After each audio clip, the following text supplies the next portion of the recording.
building into its next chapter. And let me tell you, it has been some pretty incredible history so far. You know, this building went from 1915, where it was a brand new building, and it was the largest public gathering space west of the Mississippi. Isn't that cool? It went through its time as a major concert venue in the Bay Area. It was an activist hub. It was a community gathering place. And then in the more recent past, it closed in 2005, fell into some disrepair, and now here we are to enter our grand opening year with a fall of kickoff events and a team of people who is ready to work together with you in elevating the experience of living in and visiting Oakland and helping spread the word about the creative and vibrancy of our community. Now, I do want to acknowledge that a few of you may be saying, well, this is kind of weird. I'm sitting here at an opening and I've already been to an event. So, let me say that's fair. We have indeed been hosting events through the latter part of our construction phase. We call these internally pre-opening events, and we did them to allow us to experiment with and learn a little bit more about the building. How do people interact with the building? You know, what works, what doesn't? And so now, as we have the construction all but behind us, we have a fall lineup of first-year opening events that are planned, and these will lead us up to our big hurrah when we do our opening celebration in January. So the goal throughout this time now is to spread the word that the Henry J is indeed back.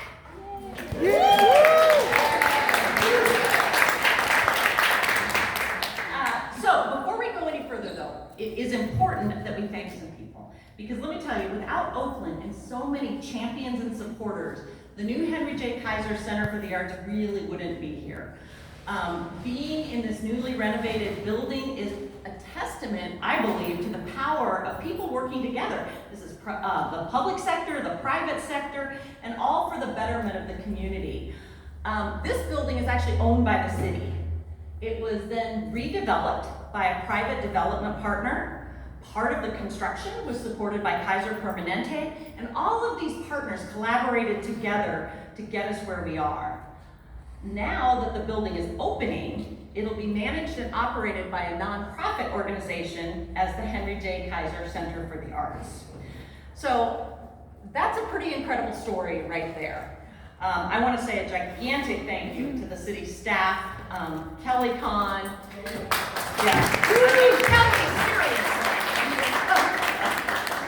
Kelly and the Works Development team have been phenomenal leaders and champions for this project. Kaiser Permanente, they were here earlier, had to leave, but they really stepped up, and I know we in the city are very grateful for that. And of course, the support of our elected officials along the way. We could not do it without them. I want to recognize a few key folks who are in the room today. Our council member Charlene Wong is here. Council member Gaia is here.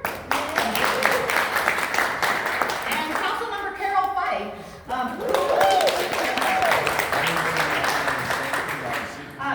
Well, she couldn't join us today. I do want to thank our fantastic 100+ day mayor, Mayor Barbara Lee. The mayor has been in the building multiple times, and you know, she is urging all of us to get the good news out about Oakland. And Henry J. Kaiser is part of that good news, and we are thrilled to help to carry that banner as well. Councilmember Wong, would you say a few words to us? Yeah, absolutely. Terri, and for the opportunity to just speak. Most of all, I'm just grateful, and I feel lucky that this is happening in my district. I feel like I'm inheriting a lot of amazing work that was done before I was ever elected into office. So thank you for just everything, for the community coming together. Thank you to the Economic Workforce Development Department for such of their amazing work to put this together. I know it's been 20 years where this piece of property has been sitting you know, where not fully realized its potential. And it's also the legacy. It was such a hub. I was just at the Gospel Fest, the first annual Gospel Fest this past weekend here, and it was clear that this building was a hub for the gospel community. And so I'm just excited. You definitely have my commitment, Terri. I'm going to be pointing, you know, all the different events and artists. You know what we got? We got the HJK Kaiser Center open for business. And the other thing that is so important about this facility is for up and coming artists, because of all the diversity, and you'll see this on the tour later, that is available. This is really going to help those up and coming artists find a place to perform and get their career started. So just back to you, Terri. Thank you so much for all your work. Thank you so much, Councilmember Wong. We really appreciate your support as well. Councilmember Fife, you have. Oh, this is. I know, it was in my face.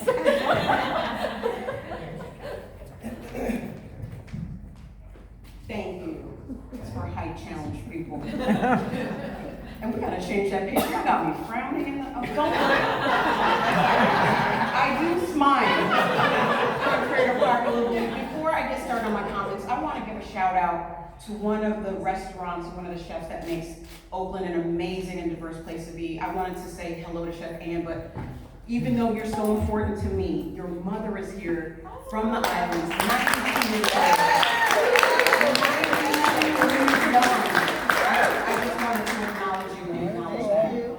And I have been here from very, very early on in the process, so I got to see some of the construction. I heard about the project through the previous council member, Nikki Fortunato Bass, who's currently our supervisor right now, and I am so impressed. I am so impressed, but more than that, I'm excited for what this means for Oakland. We hear about our city oftentimes in the media in so many negative ways, but if you live here and you love here, you know about all of the amazing things that we have to offer. And this new Center for the Arts is one of those gems. From this space, we will be able to offer amazing opportunities for artists, for people who don't typically have a voice or a space to perform, to practice, to tell the world and show the world through our own personal commercials right here on the gem of Lake Merritt, who we are. And it is so important that Oakland tells its own stories. And this center is a part of that. With the history and the legacy, but what we are going to do in the future, I am excited. I am excited, but I know what Oakland is. I don't need anybody on the news who has never stepped foot here to tell me about Oakland. Yes. Right? What arts does, we need now more than ever. Yes. We are hurting. And one of the ways that we heal that is through what we're building here. So I'm gonna write a prescription, because I'm a doctor and on TV, that's what I do. I'm gonna write a prescription for everyone in this building to go tell another person, to come and get your relief, come and get your relaxation, come and get your entertainment and enjoyment from the Henry J. Kaiser Center for the Arts, because the arts is one of the ways that we flourish and we grow and we come together as a community. And what a beautiful place to do it from. Thank you all.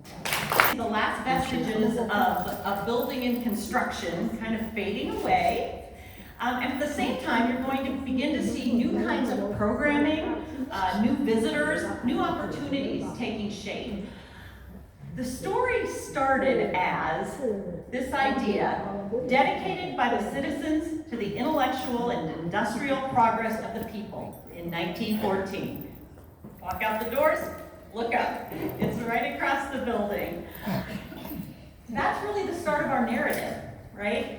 Our neighbors before us wrote so much history, and now we have the opportunity to write that next chapter as we reimagine and reformulate the intellectual and industrial progress of Oakland for new generations. I think that's a pretty darn exciting opportunity. I appreciate the comments from the council members, because that really validates who we are. We are about bringing in Oakland. We're about local artists honing their work and their skill to build audiences. We're about promoting the amazing food scene that we have here in Oakland and showcasing local businesses. We're about working with partners from around Oakland to better promote and tell the real story, what we know about the culture and the creativity and the hard work that makes this community so amazing. So, at its heart, our nonprofit organization is really dedicated to three things. One is maintaining this amazing space for the community. The second is to help support and develop and showcase local Oakland artists and arts organizations. And third is to help invigorate Oakland and its businesses by bringing new kinds of entertainment, events, and people into the city. So, before we share some of the exciting events that lie ahead, I want to take a moment to introduce you to our small but mighty, albeit growing, staff. So all of us here just love the history of this building, we love the community in which it sits, and we completely agree with Councilmember Fife that arts and culture make our neighborhood, our city, and our world better. And that's what we are excited about, and we're excited to partner with all of you on. So staff, will you raise your hands? You'll see some of our folks around. We have an amazing team here. And they will, please introduce yourself to them. They have name badges. They can chat with you, and look forward to you having an opportunity to get to know them. I'm going to introduce you real quickly to a couple of them. JP Lose is our COO. JP lives in Oakland, but comes to us from a little further away via South Dakota and Michigan, and brings experience in opening new performing arts centers, convention centers, and even managing an Olympic venue, so kind of cool, and has served in multiple executive roles with arts organizations. JP, will you tell us a little bit about just a couple of the real cool pieces of the construction and a sneak peek of what's going on with the building this fall? A couple of slides, because I think there's a slide here with some staff photos, but let's stop with that one. Anybody see this one? Have anybody seen this one? In the Calvin Simmons Theater with all the scaffolding down. That's where we started. That's where we started for me, okay? That's amazing, because if you go in now, there's a tour that'll happen afterwards. You'll see we've come a long way. We still have a long way to go, and as people that have already gone on tour with me have seen, there's a lot of tweaks. There's a lot of minor things that need to take place. That's why we refer to it as a soft opening, right?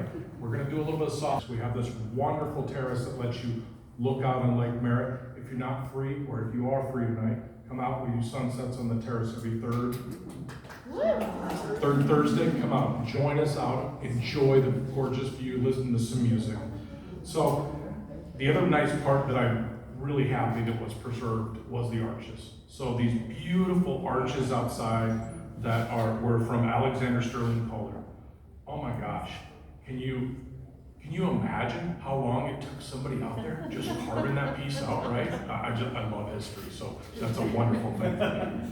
Now, we've got the house built, right? The roof's secure, it's not leaking, everything's coming in. Now, let's get things going, right? So we need, as you're sitting on, we need furniture, we need tables, we need chairs. Now you're gonna see plants coming in, you're gonna see different things happening, you're gonna see some carpet going up and down the runways here, as I call them, nice big old runway, right? Let's make it work. So that's what we have to do. We have to put some more, as you can hear around here, some more sound absorption so things don't clap and we all hear them from 27 different directions, right?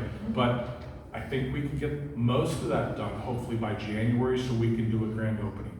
Terry's gonna jump in next, probably, and tell you some more accoutrements and different things to come forward, so stay tuned.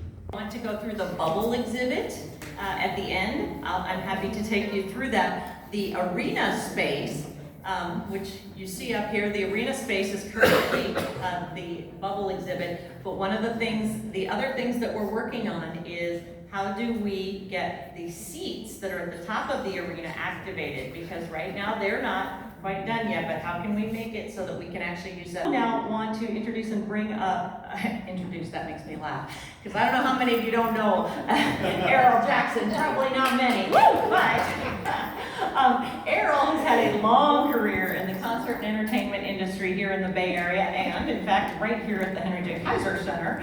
I'm thrilled that Errol agreed to come back, join us on the team here as we get the building up and running. Errol, will you come tell us a couple things going on?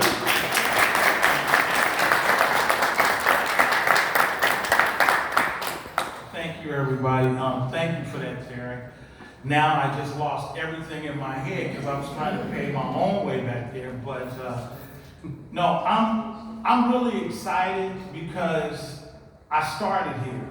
You know, Kathy Adams, Danny, so many other people know from J Plus. You know, the first show that we brought to this building actually was a bill that we put too short on the bill.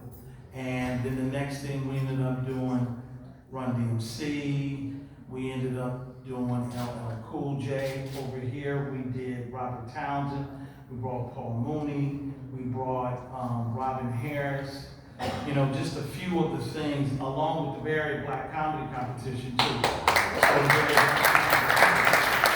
And so I can go on and on, but this building was magic to me then, and that's one of the things that drew me to it. And the bigger thing that drew me to it is that when I had a chance to really talk with Terry, we clicked from the standpoint we both wanted the same things. And she wanted to see Oakland back, and she wanted this to the community to really embrace it. And my role is, you know, everybody knows I do concerts, and that's great, that's beautiful. But what really excites me is being the community advisor for this building. You know, and because of that, I met places like Family Bridges. I met Bonneville. I met so many other people that embraced me early on and said, hey, you know, Kathy Adams, Danny, all of them just said, you're going into that building, we're coming with you, Errol. What do we need to do? And I'm just really excited about that. And I'm really excited about bridging the gap and letting people know what Oakland really means. And as you leave, you get a piece of it when you get to see that lake. Thank you so much. We talked about the importance and the opportunity to showcase the incredible artists that we have here in Oakland. We are already working with several arts organizations on some exciting projects. One of them in October, we will have Ballet Folklorico Mexicano will be on the stage with their Dia de Muertes 2025 concert in the Calvin Simmons Theater. This Oakland-based company performs all over, but they rarely have the opportunity to perform in Oakland, so we're thrilled that we will have them here. In December, we are working with Oaklash. This is a very interesting project. They're premiering a brand new experimental piece called The Last 7 Days of Obsidian Absurd. It's experimental to see if you can even say it. But some of the music in the piece was commissioned for the show. It's written by Paul Wolanko, who is with the Kronos Quartet. If you follow classical music at all, the Kronos Quartet is a pretty amazing group of folks. And it's a multidisciplinary experiential performance that is looking to elevate the art of drag out of the realm of nightclubs and nightlife and onto a large-scale symphonic stage. So I think it's a perfect show for Calvin Simmons Theater, and we're thrilled to be working with them. Showing interest in making Oakland, and specifically the center here, a major hub of Bay Area taiko activity. So we're excited about that. In addition, you are going to see a lot of community activations with things like Sunset on the Terrace, beer gardens, music and family events, large public festivals, right, Errol? Events around sporting and cultural activities, and one of our favorite partnerships in March again, the Oakland Marathon kicks off right here. The building is actually being activated as well by multiple entertainment partners, and we're thrilled for these partnerships. We're excited that Bubble has been a part of the center since May, right? And they will be here until November. They are literally bringing tens of thousands of people in to see the building and to experience what it's like to be in Oakland. So that's been a fantastic opportunity. We've also begun to build some great partnerships with other organizations who are using spaces for concerts and events. Blue Note is one of the partners that came on early in our history, and we appreciate that. Some of the upcoming Blue Note shows this fall include The Whispers, Air Supply, and Mandy Patinkin in concert. So very exciting. Wealth of entertainment, concerts, all kinds of intimate theater, comedy, nightclubs, amazing cultural festivals. And the new Henry J, the goal is really to augment those by bringing in some new kinds of entertainment, maybe being able to see things that aren't normally here in Oakland. So we have fun theatrical events, we have shows for kids and families. We're extremely pleased to say that we will have Broadway in Oakland. So,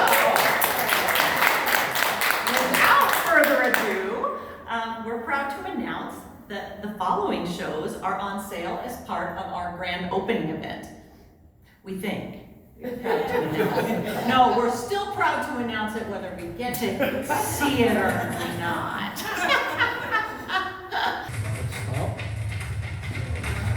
You can say it louder than that. Stop!